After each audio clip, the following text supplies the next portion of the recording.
Salve, salve tubarões, tudo bem com vocês? Espero que sim, tô aqui para te avisar que a contagem regressiva começou e você ainda tem uma chance real de sair do cardume e virar tubarão de verdade. Então, muito bem-vindo à Semana Ceia, o pré-prova mais estratégico e definitivo que eu já preparei na minha vida inteira.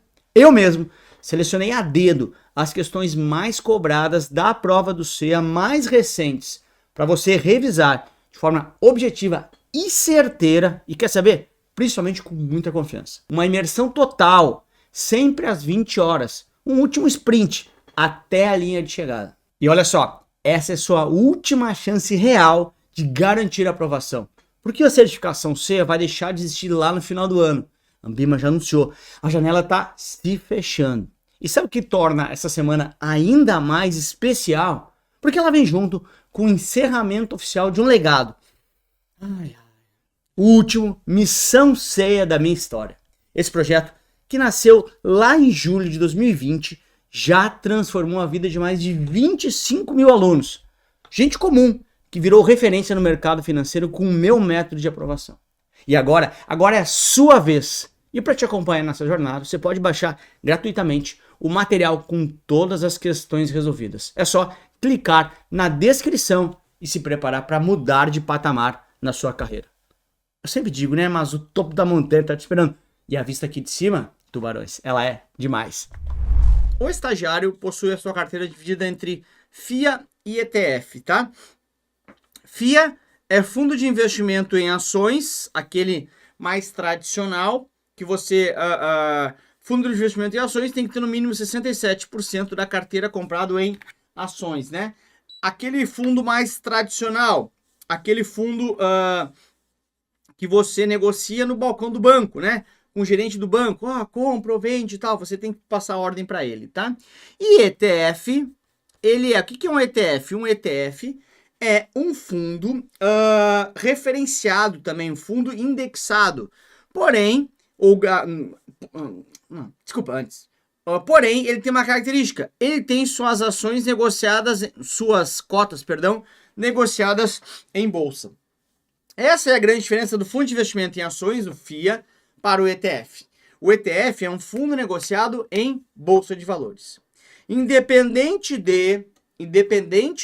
Diferentemente do FIA, onde você negocia com o seu gerente de conta, aqui o ETF você negocia você mesmo na bolsa de valores, tá? Como se fosse uma ação, né? Só que ele é um fundo que tem o quê? Tem cotas negociadas na bolsa. Simplesmente isso, tá? Vamos lá então, bora! No ETF, a aplicação e o resgate se dá através do home broker. Perfeito. O que é o home broker? Home broker, negociador de casa. É como se fosse o internet banking, tá? Porém, para negociar com bolsa de valores, tá? Então, perfeito. ETF, bolsa de valores, home broker. 2. No FIA, a aplicação e o resgate se dá através do home broker. Não, no FIA, a aplicação e o resgate se dá através do internet banking. Né? Se eu tenho um fundo de ações lá no Santander, eu resgato pelo meu internet banking e não pelo home broker, não pela corretora. A corretora é ETF, tá? Então está fora. No FIA existe uma gestão profissional e no ETF não. Errado. Em ambos os fundos, tanto no fundo de investimento em ações quanto no ETF, em ambos você tem uma gestão profissional, os dois, tá? ETF também tem um gestor profissional. Portanto, sobra apenas a um, portanto, letra C de casa. Alguém tinha falado ali embaixo, inclusive, já era a letra C e acertou em cheio, tá? Letra C de casa é a resposta para você da número 1. O estagiário está cada dia estudando mais sobre o mercado de investimentos. Ele faz algumas afirmações conforme abaixo. 1. Todo investidor profissional é obrigatoriamente um qualificado também. Certo ou errado? Obrigatoriamente está certo. Por quê? O profissional é aquele cara que tem mais de 10 milhões ou mais e atestado. Qualificado é 1 milhão. Ou seja, o cara que tem 10 já passou pelo 1. Eu costumo dizer o seguinte, ó, qualificado tá aqui é quem tem ensino médio. Profissional tá aqui é quem tem ensino de faculdade, se formou na faculdade. Quem se formou na faculdade obrigatoriamente passou pelo ensino médio. Agora, quem tem ensino médio não obrigatoriamente passou na faculdade. Então, todo profissional é qualificado, mas nem todo qualificado é profissional. Tá bom? Então a 1 tá certa. 2, sobre clube de investimento. Deixa eu dar uma explicação aqui sobre clube de investimentos, que é o seguinte, tá? Clube de investimentos ou clube de ações, como queiram, tá? É a mesma coisa. É aquilo que é tipo um fundo de investimento. Tem que ter no mínimo 67% em ações, tá? A grande diferença é que esse clube tem limite de pessoas. Lembra da piscina que eu falo na aula, né? Um clube com uma piscina muito cheia não dá. E a gestão disso aqui, né? A gestão desse cara, quem cuida da gestão, pode ser ou um próprio cotista, ok? Ou um gestor profissional. Ok? Quando for o próprio cotista, um gestor, esse clube é investidor qualificado. O clube, tô falando, tá? Quando tiver gestão por um gestor profissional, que eu posso contratar, é investidor profissional ou clube. Tá bom? Então, o clube vai ser profissional quando eu tiver um gestor profissional. O clube vai ser qualificado quando eu tiver um cotista como investidor qualificado fazendo a gestão dele lá. Ok? Ou seja, a 1 estava certa, que eu te falei. A 2, clube de investimento é sempre investidor profissional? Não, só é profissional quando tem um gestor profissional. Senão vai ser um investidor qualificado. Todo investidor que possui mais de 1 milhão é considerado como qualificado? Não. Porque para ser qualificado tem que ter 1 milhão mais o atestado, né? Não é só dinheiro, como eu falo na aula para vocês. Sempre, tudo bem? Portanto, dei de dar a resposta para você. Ei, rapidinho aqui. Mas é um recado muito importante. Anota aí. No dia 13 de outubro é o evento mais esperado da história da certificação CEA. É o dia do Missão CEA. A edição final desse projeto que eu tenho muito orgulho de ter criado. Sim, é o final mesmo. Essa é realmente a sua última chance de aproveitar o meu método antes que a Ambima mude tudo e que vai enterrar de vez a certificação CEA. E sabe, eu vou te mostrar como você pode ser aprovado em apenas 20 dias e garantir um 2026 livre de preocupações, sem precisar encarar a nova prova da CPROI, que será a prova que vai substituir o CEA. Se você quer se livrar de vez dessa pendência, essa é a sua última oportunidade, uma oportunidade de ouro. Clica no link da descrição, baixe as questões e entra agora no meu grupo VIP do Missão CEA. O tempo ele tá correndo e depois não adianta porque não vai ter replay. O estagiário está analisando um fundo de investimento conforme o gráfico da rentabilidade. Fundo versus benchmark. Podemos afirmar que trata-se de um fundo. Bom, fundo é azul, benchmark é laranja. Perceba que, né, historicamente, o fundo performa melhor que o seu benchmark. E agora, no quarto mês, performou pior. Quem é um fundo que performa melhor ou que pode performar melhor? É um fundo ativo. Porque o fundo passivo, ele nunca vai performar melhor. O fundo passivo, ele é indexado, junto. Então, quem performa melhor, se é que performa, é o ativo. Ok? Só que não tem almoço grátis. Para performar melhor, eu corro mais risco que eu posso errar. Por isso que pode eventualmente dar errado. Então, é um fundo ativo ou passivo? Ativo, claro, que o passivo não vai melhor. E ele tem uma rentabilidade média inferior ou superior ao benchmark? Superior. Né? Porque, em média, ele performa melhor, historicamente. Num mês ele teve abaixo somente, tá? O estagiário comprou cotas do fundo Shark Fundo de Ações, um fundo aberto que é administrado pelo Shark Bank. Em um eventual resgate com ganho de capital, a alíquota de imposto de renda será de nananá e o responsável por recolher o IR será o nananá. Turma, olha só. Fundo de ações, fundo de investimento, você tem um administrador, né? Nesse caso, o Shark Bank. Esse administrador é o responsável legal, não que ele seja um cara legal, mas é que perante a lei quem responde é ele. Tributação, a gente só paga porque a lei manda. Então, em fundo, o governo não ia deixar para o investidor recolher. Em fundo, o governo fala assim, ó, administrador, você responde perante a lei, então você vai cumprir a lei e recolher o imposto de renda. Então, quem recolhe é o Shark Bank. É o próprio administrador e não o investidor. Em fundos abertos, tá? E qual a alíquota? Fundo de ações, diferentemente de ações, e a pegadinha aqui, ações, se eu compro e vendo no mesmo dia, pago 20%. Compro e vendo de dias diferentes, pago 15%. 20% para day trade, portanto, em ações, eu investido na corretora. E 15% em dias diferentes. Em fundo de ações, é alíquota única de 15%. Não tem day trade em fundo de ações. É alíquota única de 15%. Então, 15% quem recolhe é o Shark Bank. Portanto, o estagiário fez uma aplicação de 200 mil reais no período de 10/6 a 10/10 de 2024 no fundo Shark DI, no fundo Shark Renda Fixa Referencial DI. O fundo tem rentabilidades conforme abaixo, né? Então ele bota assim 3 rentabilidades de alguns dos períodos, né? Ele dividiu em 3 períodos. Claro que você tem oscilações de rentabilidades, é normal. E aqui embaixo as rentabilidades de cada período, né? Quando eu tenho sim AP, né, é ao período, você não precisa fazer uma taxa equivalente, né? Por exemplo, quando você tem taxa de 10% ao ano, você não ficou um ano, você tem que fazer uma equivalência para ver qual período você ficou. Nesse caso, ao período não precisa, porque ele dá justamente a rentabilidade neste determinado período aqui, ok? Então já é uma facilitação aí que a prova trouxe para você.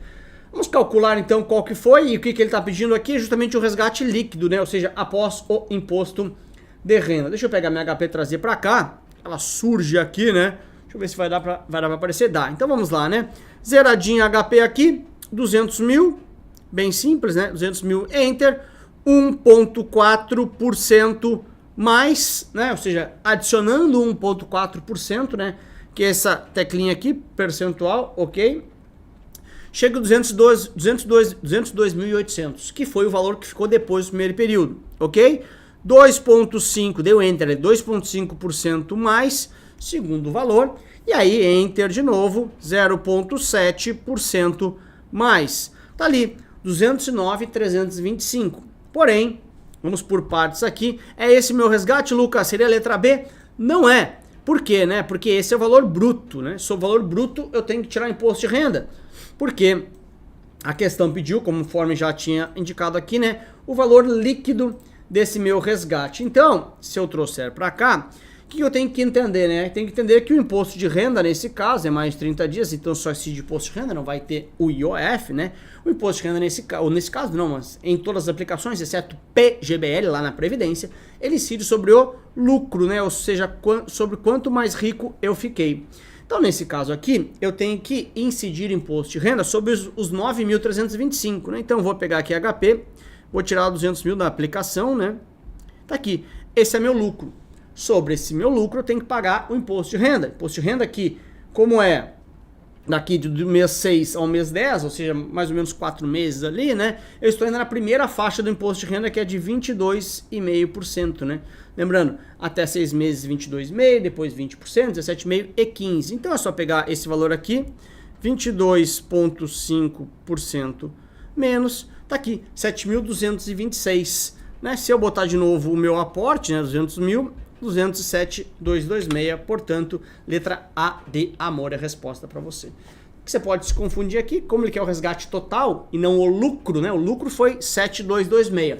O resgate total é o valor que eu coloquei mais o meu lucro líquido, ou seja, depois de pagar o imposto de renda. Beleza? Número 1, A de amor para você. O fundo Shark de participações, que é um FIP, né? Fundo de investimento em participações, que compra, portanto, participações nas outras empresas, decidiu comprar uma empresa que apresenta receita estável. Essa aquisição, no valor de 100 milhões, foi feita com 10% de recursos do fundo e 90% de recursos oriundos de empréstimo. Ou seja, quando eu pego dinheiro emprestado para comprar algo, ou seja, não é dinheiro meu, está acontecendo uma coisa que chama de alavancagem. O que é alavancagem? É quando eu estou alavancado. A gente tem que parar, começar a usar termos corretos. Alavancado é estou devendo para alguém. Né? A gente que é pobre, a gente fala assim, nossa, estou devendo todo o dinheiro para o banco. A gente que é pobre fala assim, a gente tem que aprender a botar um pouco mais de glamour. A gente começa a falar assim, ó, tô alavancado. Aí os caras falam, nossa, deve ser um troço muito legal. É a mesma coisa, tô devendo dinheiro. Alavancagem é quando eu pego o dinheiro de alguém. Mas você fala muito mais bonito. Tô alavancado. Cara, a gente tem que ser pobre de glamour. Fala assim, tô alavancado. Todo cheque especial. Não, não fala isso. Tô muito alavancado. E olha pro horizonte. Fica mais chique. Então, alavancagem é quando você deve dinheiro para alguém. Você pegou um empréstimo de 90%, 90 milhões, portanto, você tem que devolver esses 90 milhões. Legal. O que aconteceu aqui? Você pegou um empréstimo com alguém, se alavancou, portanto, e com esse dinheiro alavancado você vai fazer uma aquisição. Quando você faz essa aquisição com alavancagem, essa compra no mercado chama compra alavancada. Compra alavancada, porque é uma compra com dinheiro de terceiros, é uma compra com empréstimo.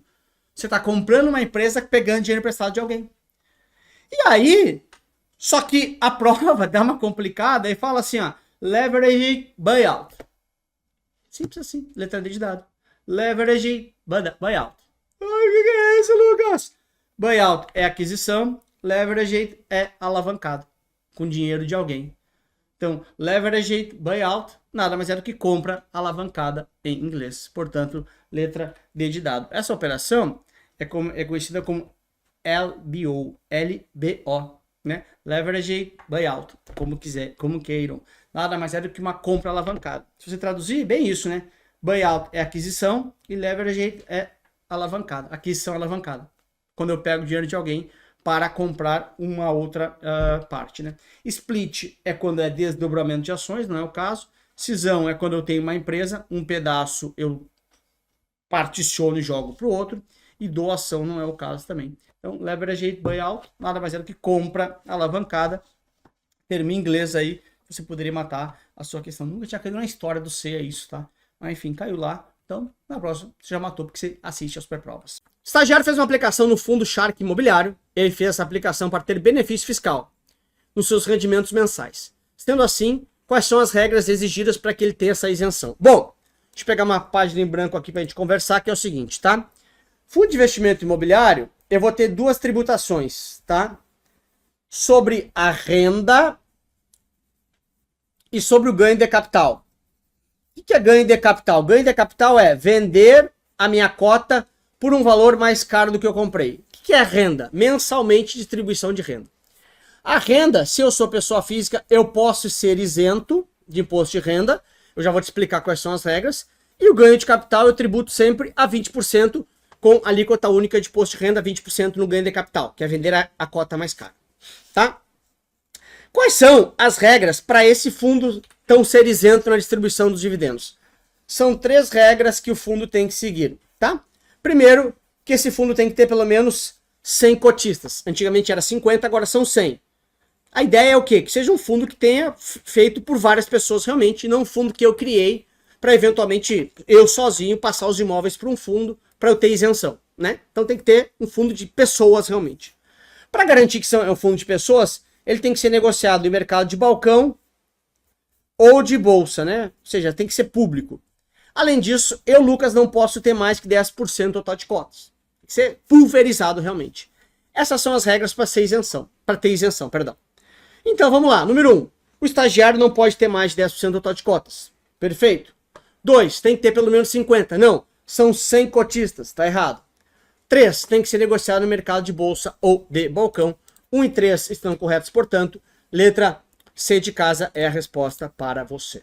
O estagiário possui recursos investidos no Fundo de Investimentos Creditórios Shark FDIC. Ele possui cota sênior desse fundo. Nesse caso, essa cota... Bom, deixa eu trazer aqui uma página em branco para a gente falar sobre as cotas, tá? Então, o que acontece é o seguinte, tá? Um fundo qualquer, ok? Todos os fundos, eles são divididos, a gente já sabe sobre isso, né? Eles são divididos em pequenos pedaços, pequenas frações, né? Essa fração aqui é uma cota.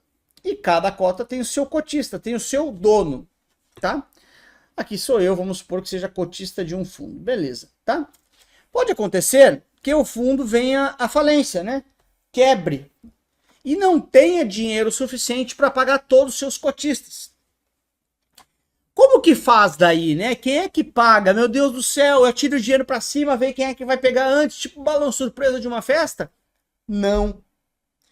Na prática, duas informações. No fundo tradicional, vai ser dividido entre todos. Ninguém ganha mais que ninguém. Pode ser 1 centavo para cada um, pode ser ter, ninguém ganha dinheiro. Beleza. Mas tem fundos que ele divide, ele discrimina as cotas, né? Fala assim, cotas para cá, cotas para lá. E ele coloca essas cotas em andares. Quanto mais alto o andar, mais antes você recebe. Essa é a ideia. Então, tem vários tipos de cota, tá? Cota sênior, cota subordinada, cota mezanino. Mas a prova trouxe para você duas cotas. E que são o que você precisa saber. Tudo bem? As cotas sênior. Ok, as cotas sênior. E as cotas subordinadas. E olha como é fácil de a gente entender. Cota sênior, você lembra de senhor. Senhor, na fila, tem sempre preferência. Então, a cota sênior, ela tem preferência. Ela recebe antes. A cota subordinada, ela recebe depois. Ok? Ó, olha o nome. Subordinada. Está subordinada ao pagamento de uma primeira. Subordinado é o cara em casa. Subordinado, sou o último a saber. Então, o subordinado é o último a receber. Então, a cota sênior tem preferência, depois eu pago a subordinada, porque pagar a subordinada está subordinada a pagar primeiro a cota sênior. Pago a sênior, se sobrar, pago a subordinada. Simples assim. Vamos pegar um exemplo claro aqui, tá? Vamos supor que o fundo decretou falência e depois de pagar todas as suas despesas, o fundo ficou com um caixa lá de R$100, ok? R$100. Tendo essa divisão entre sênior e subordinado, o primeiro, como preferência que tem, são as pessoas que têm cota sênior. Aí a gente olha e vê assim, caramba, o total das cotas, preto aqui, o total das cotas sêniors, né? Que são os caras que têm a preferência. O total dos cotas sêniors dá quanto de dívida? Olha, dá R$90. Ok? Então, com o dinheiro que sobrou, eu consigo pagar todas as cotas sênior, que são a preferência. Paguei todas as cotas sêniors. Ok, está pago as cotas sêniors. E aí, depois desce para o segundo andar. Vamos ver o que vai sobrar para a chinelagem lá. Vamos ver o que... Aqui então é sênior, tá? S não vai dar, né? Porque é S com S. Paguei as cotas sênior, que tem a preferência, que nem eu falei ali antes. Lembrando que eu tinha R$100 só. Aí, vamos ver efetivamente quanto que é a dívida que tem a galera subordinada. Aí a galera subordinada tá aqui embaixo, né? É o povão aqui. Aí, paga eu, paga eu, paga eu. Quanto que é o total de dívida que vocês têm? Nossa, nós temos também R$90 para ser pago. Bah, galera, desculpa. Lembra, né? Eu tinha 100, paguei primeiro as preferenciais, que é 90. Para vocês não vai ter 90.